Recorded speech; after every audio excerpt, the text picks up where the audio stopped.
ಇಂದಿನ ಸಭೆಯ ಅಧ್ಯಕ್ಷರಾದಂಥ ಸನ್ಮಾನ್ಯ ಶ್ರೀ ಕೋಡಿಹಳ್ಳಿ ಚಂದ್ರಶೇಖರ್ ಅವರೇ, ಸಭೆಯ ಅಧ್ಯಕ್ಷರಾದಂಥ ಸನ್ಮಾನ್ಯ ಶ್ರೀ ಸಿದ್ದರಾಮಪ್ಪ ಅಣಗುರೇರವರೇ, ರಾಜ್ಯ ಅಧ್ಯಕ್ಷರಾದಂಥ ಸನ್ಮಾನ್ಯ ಶ್ರೀ ಕೋಡಿಹಳ್ಳಿ ಚಂದ್ರಶೇಖರ್ ಅವರೇ, ಅವ್ರ ಜೊತೆಯಲ್ಲಿ ಬಂದಂಥ ಪದಾಧಿಕಾರಿಗಳಾದಂಥ ಹನುಮಂತಪ್ಪನವರೇ, ಅದೇ ರೀತಿ ಮಲ್ಲನಗೌಡ ಪಾಟೀಲ್ರವರೇ, ಜಿಲ್ಲಾ ಉಪಾಧ್ಯಕ್ಷರಾದಂಥ ಶಂಕರಪ್ಪ ಪಾರಾರವರೇ, ರಾಜ್ಯ ಸಮಿತಿಯ ಸದಸ್ಯರಾದಂಥ ಚಂದ್ರಶೇಖರ್ ಜಮಖಂಡಿರವರೇ, ಇದೇ ತಾಲೂಕಿನ ಶರಣರ ನಾಡಿನ ಬಸವ ಕಲ್ಯಾಣ ತಾಲೂಕಿನ ಅಧ್ಯಕ್ಷರಾದಂಥ ಸುಭಾಷ್ ರಗಟೇರವರೇ, ಗುಲ್ಬರ್ಗಾ ಜಿಲ್ಲೆಯ ಉಪಾಧ್ಯಕ್ಷರೇ, ಔರಾ ತಾಲೂಕಿನ ಕಾರ್ಯದರ್ಶಿಗಳಾದಂಥ ಪ್ರಕಾಶ್ ಬಾವಗೇರವರೇ, ಕಮಾಲ್ನಗರ ತಾಲೂಕಿನ ಅಧ್ಯಕ್ಷರಾದಂಥ ಪರ್ವೀಣ್ ಕುಲಕರ್ಣಿರವರೇ, ಜಿಲ್ಲೆಯ ಮಧ್ಯಭಾಗದಲ್ಲಿ ಇರ್ತಕ್ಕಂಥ ಭಾಲ್ಕಿಯ ತಾಲೂಕಿನ ಅಧ್ಯಕ್ಷರಾದಂಥ ಬಾಬುರಾವ್ ಜೋಳದಾಪುಕೆರವರೇ, ವಿಶೇಷವಾಗಿ ರಾಜ್ಯದಿಂದ ಬಂದಂಥ ತಾಯಂದಿರೇ, ನಮ್ಮ ಜಿಲ್ಲೆಯ ಎಲ್ಲ ರೈತ ಬಾಂಧವರೇ,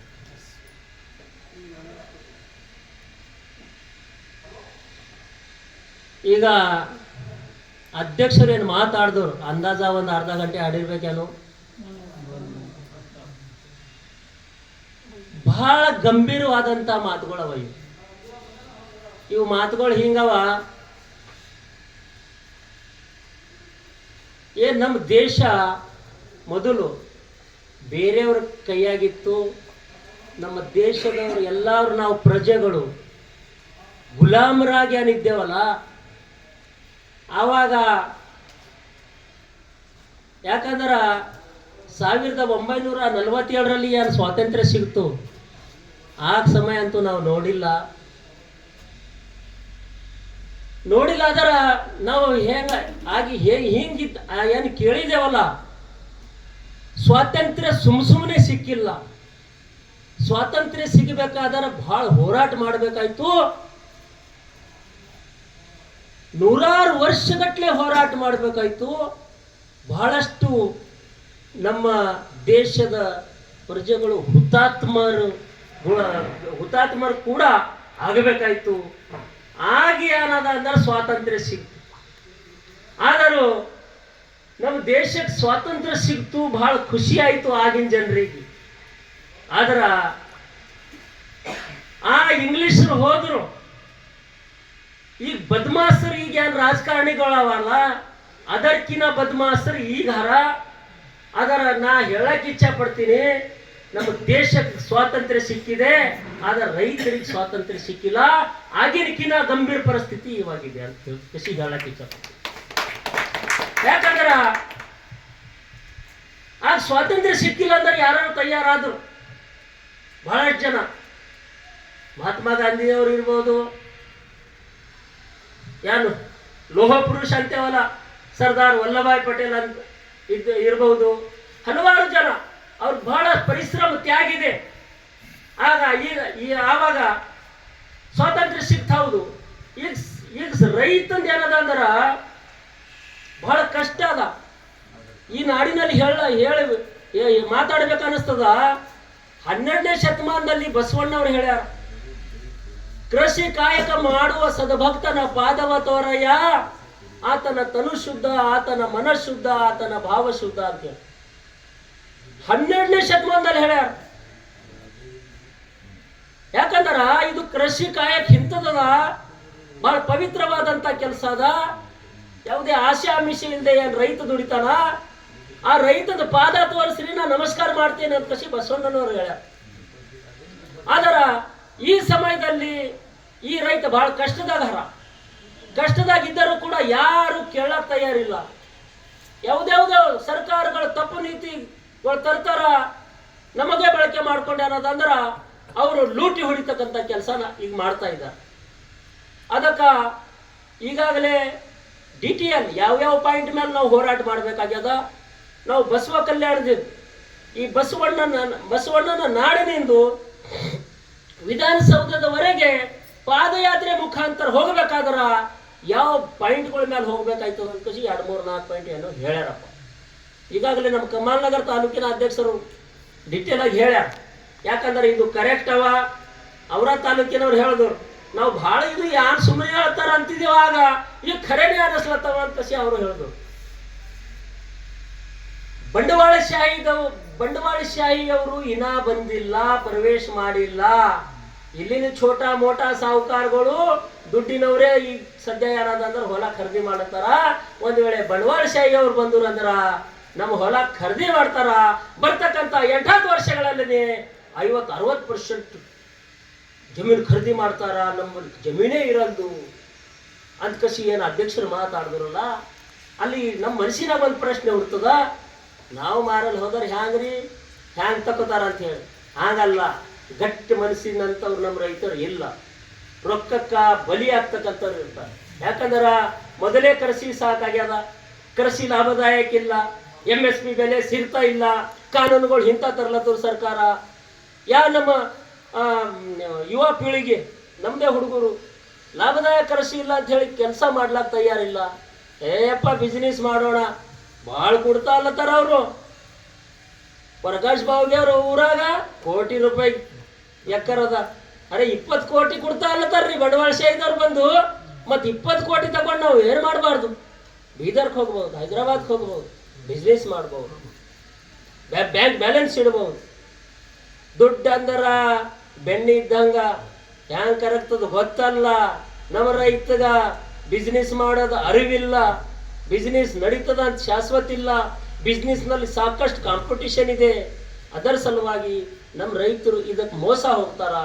ಅದರ ಸಲುವಾಗಿ ಇದು ಏನದ ಅಂದ್ರೆ ನಾವು ಹೋರಾಟ ಮಾಡಿ ಇದು ಏನು 3 ಕೃಷಿ ಬಿಲ್ಲು ವಾಪಸ್ ಮಾಡಿಸ್ದೇವಂದ್ರ ಬಂಡವಾಳಶಾಹಿದವ್ರು ಬರಲ್ಲ. ಒಂದು ವೇಳೆ MSPನೇ ಚಾಲು ಆಯಿತು, ಗ್ಯಾರಂಟಿ ಕಾನೂನು ಆಯಿತು ಅಂದ್ರೆ ಏನು ರೇಟ್ ಆಯ್ತದ MSP ಮೇಲೆ, ಆ ರೇಟಿನ ಕೆಳಗಡೆ ಯಾವ ಭೀ ಖರೀದಿ ಮಾಡಬಾರ್ದಂತ ಕಾನೂನು ಆಯ್ತದ. ಅವಾಗ ನಮ್ಮದು ಕೃಷಿ ಲಾಭದಾಯಕ ಆಯ್ತದ, ನಾವು ಸುಖದಿಂದ ಇರ್ಲಾಕಾಯ್ತದ. ಮತ್ತು ನಮಗೆ ಈಗ 75, 76, 77 ವರ್ಷ ಏನಾಯ್ತು, ಬೇರೆಯವ್ರ ಕಡೆಯಿಂದೇ ನಾವು ದುಡ್ದಿದ್ದೇವೆ. ಬೇರೆಯವ್ರ ಕಾರ್ಯಕ್ರಮದಾಗ ಹೋಗಿ ಸಾವಿರಾರು ಸಂಖ್ಯೆಯಲ್ಲಿ ಕುಂತು ಚಪ್ಪಾಳೆ ಹರಿಸಿನವ್ರು ನಾವೇ ಇದ್ದೇವೆ. ಅದು ಎಲ್ಲ ಬಿಟ್ಕೊಂಡು ಈಗ ಕಮ್ಸೆ ಕಮ್ ಈಗ ನಮ್ಮ ರೈತರಿಗೆ ಸ್ವಾತಂತ್ರ್ಯ ಇಸ್ಕೊಡೋದ್ ಸಲುವಾಗಿ ನಾವು ಯಾಕೆ ದುಡಿಬ್ಯಾರ್ದು? ನಾವು ಹುತಾತ್ಮರಾದರೂ ಯಾಕೆ ಪರವಾಗಿಲ್ಲ, ಯಾಕೆ ನಾವು ದುಡಿಬ್ಯಾರ್ದು? ವಿಚಾರ ಅಂತೂ ಒಳ್ಳೇದಲ್ಲ. ಈಗ ಕೆಲವರು ಸಮಸ್ಯೆ ಅಂತೂ ಅವ, ಸಮಸ್ಯೆ ಇದ್ದಾಗೆ ಏನದಂದ್ರೆ ಸ್ಟ್ಯಾಂಡ್ ಆಗಿ ಮಾಡೋದು ಭಾಳ ದೊಡ್ಡ ಮಾತಿರ್ತದ. ಈಗ ನಮ್ಮ ಜಿಲ್ಲೆದಿಂದ ಅಧ್ಯಕ್ಷರು ಹೇಳ್ಯಾರ, ಕಮ್ಸೆ ಕಮ್ ಕಂಡೀಷನ್ ಏನದ 100 ಜನ ಏನದ ಅಂದ್ರೆ ಆ ಪಾದಯಾತ್ರೆ ಜೊತೆಯಲ್ಲಿ ಇರಬೇಕು. 100 ಜನ ಕಮ್ಸೆ ಕಮ್.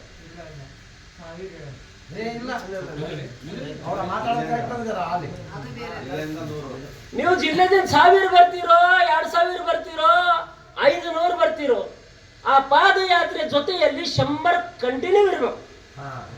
ಒಂದು ವೇಳೆ ಆ 100 ಜನ ಗುಲ್ಬರ್ಗ, ರಾಯಚೂರು, ಯಾದಗಿರಿಗೆ ಹೋಗಿನಾಗ ಅವ್ರಿಗೆ ಜರ ಥಕಾವಟ್ ಆಗ್ಯದ ಅಂತ ಹೇಳಿರಪ್ಪ. ಅದ್ರಾಗ ಒಂದು 100 ಜನದಾಗ ಒಂದು 50 ಜನರಿಗೆ ಥಕಾವಟ್ ಆಗ್ಯಾರ. ಬೀದರ್ ಜಿಲ್ಲೆದಿಂದ ಸಿದ್ದರಾಮಪ್ಪ ಆಡಿದ್ರೆ ಅವರು ಮತ 50 ಜನರಿಗೆ ಅಲ್ಲಿ ಕಳಿಸಿ ಅವ್ರಿಗೆ ವಾಪಸ್ ಆಗಿ ಬರಲಿ ಅಂತ ಕಸಿ ಈ ವ್ಯವಸ್ಥೆ ಮಾಡ್ತಕ್ಕಂಥ. ಯಾಕಂದ್ರ ಒಣಕ್ ಹೋಗಿ ಕೊಟ್ಟಾರ ಏನಾಯ್ತದ, ಪಾದಯಾತ್ರೆಯಲ್ಲಿ ಸಂಖ್ಯೆ ಇರಲ್ಲ. ಸಂಖ್ಯೆ ಇಲ್ಲ ಅಂದ್ರೆ ಬೆಲೆ ಇಲ್ಲ ನೋಡವ್ರಿಗೆ. ಅದರ ಕಡೆಂದು ಅವ್ರು ಹೇಳ್ಯಾರ, ಈಗ ನಮ್ಮ ರಾಜ್ಯದಲ್ಲಿ 31 ಜಿಲ್ಲೆನ 31 ಜಿಲ್ಲೆ, ಕಮ್ಸೆ ಕಮ್ 25 ಜಿಲ್ಲೆದವ್ರು ಬಿ 100 ಬಂದ್ರು ಅಂದ್ರ 2500 ಜನ ಜೊತೆಯಲ್ಲಿ ಇದ್ದಾಗ ಅದಕ್ಕೊಂದು ಬೆಲೆನೇ ಭಾಳ ಬರ್ತದಂತ ಹೇಳ್ಯಾರ. ಅಚ್ಚಾ, ಯಾರ ಕಡೆಯಿಂದ ಮಾಡ್ತಾ ಇದ್ದಾರ? ರಾಜ್ಯಾಧ್ಯಕ್ಷರು ಇಲ್ಲಿ ಬಂದು ಮಾಡ್ತಾ ಇದ್ದಾರಪ್ಪ. ಯಾರ ಕಡೆಂದು? ಇಡೀ ನಾವು ರಾಜ್ಯದ ರೈತರ ಕಡೆಯಿಂದ ಮಾಡ್ತಾ ಇದ್ದಾರೆ. ಒಳ್ಳೆ ವಿಚಾರ ಅದ. ಅದಕ್ಕೆ ನಾವೇನದಂದ್ರೆ ರೆಸ್ಪಾನ್ಸ್ ಕೊಡ್ಬೇಕು, ನಾವು ಅವ್ರಿಗೆ ಸಪೋರ್ಟ್ ಮಾಡ್ಬೇಕು. ಸಪೋರ್ಟ್ ಮಾಡ್ಬೇಕಾದ್ರ ನಾವು ದುಡಿಬೇಕು. ನಮ್ಮ ಜಿಲ್ಲೆದಾಗ ಎಷ್ಟು ಬಿ ತಾಲೂಕಾಗಳು ಅವ, ಎಷ್ಟು ಪದಾಧಿಕಾರಿಗಳು ಇದ್ದೇವೆ ನಾವು. ಜಿಲ್ಲಾ ಪದಾಧಿಕಾರಿಗಳಿರ್ಬೋದು, ತಾಲೂಕಿನ ಪದಾಧಿಕಾರಿಗಳಿರ್ಬೋದು. ನಮ್ಮ ರೈತರಿಗೆ ಹೇಳಿ ತಿಳಿಸಿ ಹೇಳಿ ಮತ್ತೇನದ ಅಂದ್ರೆ ಅವರ ಮನವೊಲಿಸಿ ಏನು ಇದು ಹ್ಯಾಂಗದ, ಯಾಕೆ ನಾವು ಮಾಡ್ತಾ ಇದ್ದೇವೆ, ಯಾಕೆ ಇದು ಮಾಡಲೇಬೇಕು, ಮಾಡಲು ಹೋದ್ರೆ ಏನಾಯ್ತು, ಮಾಡುವ ಅಥವಾ ಮಡಿ ಇದ್ದಂಗೆ ಇದು ಅದ, ಇದು ಮಾಡಬೇಕೇ ಆಯ್ತದ, ಇದು ಅನಿವಾರ್ಯ ಅದ, ಇದು ನಾವು ಒಂದ್ ವೇಳೆ ಮಾಡಲು ಹೋದೇವಂದರ ನಮ್ಮ ಕೃಷಿಕರೇ ನಾಶ ಆಗ್ತಕ್ಕಂಥ ಟೈಮ್ ಬರ್ತದ ಅಂತ ಹೇಳಿ ಅವ್ರಿಗೆ ಮನವೊಲಿಸಿ ತಿಳಿಸಿ ಹೇಳಿ ನಾವು ಮಾಡ್ಬೇಕಾಯ್ತದ. ನಾವು ಎಲ್ಲರೂ ಪದಾಧಿಕಾರಿಗಳು ಎಲ್ಲರೂ ದುಡಿಬೇಕಾಯ್ತದ. ಮತ್ತು ಯಾರಿಗ್ಯಾರಿಗೆ ಯಾಕಂದ್ರ ಈಗ ಹೇಳ್ದಿರಲ್ಲ, ಅದು ಎಳ್ಳೆ ಹೊಕ್ಕಳದಾಗೆ ಕಸ್ತೂರಿ ಇರ್ತದಂತ, ಅದು ಎಲ್ಲಿಯದ ಸುವಾಸನೆ ಹೊಂಟದಂತ ಅದು ಸುಮ್ಮನೆ ಹುಡುಕ್ಲತ್ತದ. ಅದ್ರ ಹೊಕ್ಕಳದಾಗೆ ಅದ ಅದು ಗೊತ್ತಿಲ್ಲ.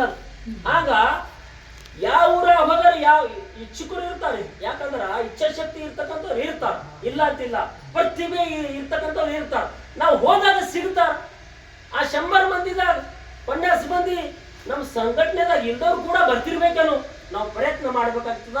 ಜಿಲ್ಲಾಧ್ಯಕ್ಷರಿಗೆ ಒಂದೇ ಹೇಳದ, ತಾವು ಇಷ್ಟು ಶ್ರಮ ಪಟ್ಟಿ ರಾಜ್ಯದ ರೈತರ ಸಲುವಾಗಿ ಒಂದು ಪ್ರಾಮಾಣಿಕವಾದಂತ ಇದು ಒಂದು ಪ್ರಯೋಗದ ಮಾಡ್ತಾ ಇದ್ದೀರಂದ್ರ ನಾವು ಸಪೋರ್ಟ್ ಮಾಡೇ ಮಾಡ್ತೇವೆ.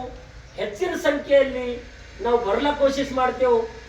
100 ಮಂದಿ ನಿಮ್ಮ ಜೊತೆ ನಾವು ಕಳಿಸ್ತೇವೆ. 150 ಬರ್ಲಕ್ ತಯಾರಾದ್ರೆ ಏನು ವಾಪಸ್ ಕಳ್ಸೋರಿದ್ದೀರಿ, ಬಹಳ ಚಲೋ ಆಯ್ತು ಪ್ರಕಾಶ್ ಬಾವ್ಗ್ಯಾರ್ ಅವ್ರೆ. ಖರೆ 100ಕ್ಕೂ ಕಡಿಮೆ ಇಲ್ಲ, 100 ಅಂತೂ ಅವ್ರ ಜೊತೆಲಿ ಇರಬೇಕು. ನಾವು ಎಲ್ಲಾ ರೈತರದ್ದು ಇಡೀ ನಮ್ಮ ಜಿಲ್ಲೆದಾಗ ಎಲ್ಲ ಹಳ್ಳಿ ಓಡಾಡಿ ಅವ್ರ ಮನವೊಲಿಸಿ ಅವ್ರಿಗೆ ತಿಳಿಸಿ ಹೇಳಿ ನಾವು ತರ್ತಕ್ಕಂಥ ಕೆಲಸ ಮಾಡ್ತೇವೆ. ಮತ್ತು ನಾವು ತಂದೆ ತರ್ತೇವೆ.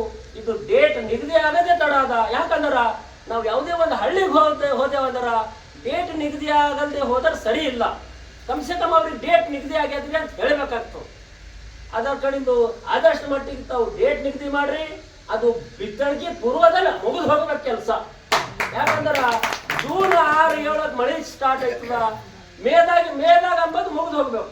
ಅದ್ರಾಗ ಬಹಳ ಬಿಸಿಲು ನಮ್ಮ ಭಾಗದಾಗಂತೂ ವರ್ಷಕ್ಕೆ ಥೋಡೆ ಬಿಸಿಲು ಹೆಚ್ಚಿಗೆ ಆಗಲತ್ತದ. ಯಾನೇ ಇಲ್ಲ ನಾವು ರೈತರು ಬಿಸಿಲಾಗ ಮಳೆಯಾಗ ಚಳಿಯಾಗೆಲ್ಲ ಕೆಲಸ ಮಾಡವ್ರೆ ಇದ್ದೇವು. ಮತ್ತು ಬೀನ್ ಏನದಂದ್ರ ಆದಷ್ಟು ಮಟ್ಟಿಗೆ ಕೆಲಸದ ಒತ್ತಡ. ಈಗ ಕೆಲಸ ಅಂತೂ ಹಮೇಶಾನೇ ಇರ್ತಾವ. ಅದ್ರಾಗ ಬಿತ್ತಣಿಕೆ ಅಂದ್ರೆ ಎಕ್ಸಾಮ್ ಇದ್ದಂಗ. ಆಗ ಅದು ಒಂದು ಬರಬೇಡ್ದು. ಜೂನ್ ಅಂದ್ರೆ ಮೇ ತಿಂಗಳು ಕೊನೆ ತನ ಮುಗಿದು ಹೋಗ್ಬೇಕು ಅಲ್ಲಿ ಅದು ಕಾರ್ಯಕ್ರಮ ಅಂತ ಒಂದು ಮನವಿ ಮಾಡ್ತೀನಿ. ನಮ್ಮ ಬೀದರ್ ಜಿಲ್ಲೆದಿಂದ ನಮ್ದೆಲ್ಲ ನಮ್ಗೆ ಏನ್ ತಂಡದ ಶಂಕರಪ್ಪ ಪಾರ ಇರ್ಬಹುದು, ಚಂದ್ರಶೇಖರ್